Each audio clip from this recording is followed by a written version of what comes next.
কলকাতার মহাজাতি সদনে ৮ই ডিসেম্বর ঠিক বিকেল ৫টায় সুর ও সাধনা এবং প্রবুদ্ধ রাহা একাডেমি ফর মিউজিক অ্যান্ড আর্টিস্ট্রির যৌথ উদ্যোগে এবং কিংসুক রায় ও প্রবুদ্ধ বাহার পরিচালনায় ক্যান্সার আক্রান্ত শিশুদের সাহায্যার্থে একটি সুন্দর মনোরম সঙ্গীত শ্রুতির নাটক ও আবৃত্তির মধ্য দিয়ে শারদীয়া রামধনু আয়োজন করা হয়েছে।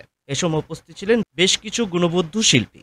অনুষ্ঠানের শুভ সূচনা হয় একটি সঙ্গীতের মধ্য দিয়ে ও মিষ্টি মুখের মাধ্যমে। শারদীয়া রামধনু অনুষ্ঠানে উপস্থিত ছিলেন শিল্পী হোমন্তী শুক্লা, সৈকত মিত্র, প্রবন্ধ রাহা, কিংসুক রায়, শম্পাকুণ্ড, চন্দ্রাবলী রুদ্র দত্ত, জগন্নাথ বসু, উর্মিমালা বসু, বিজয় লক্ষ্মী বর্মন, দেবাশিস রায়, বর্ণালী সরকার, নীলান্দি দে।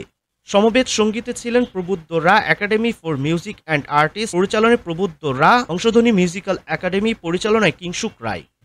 খোলা হাওয়া বিপাশা মিত্র, যন্ত্রানুষঙ্গে পার্থ মুখোপাধ্যায়, দেবাশিস সাহা, শুভ রায়, তরুণ চৌধুরী, সুজিত সেন। বিশেষ অতিথি শিল্পীদের মধ্যে ছিলেন সলিলেন্দু ভট্টাচার্য, ডক্টর আংশু সেন, রত্না রায়, সুপর্ণা দে, ডক্টর জয়ন্ত ধর।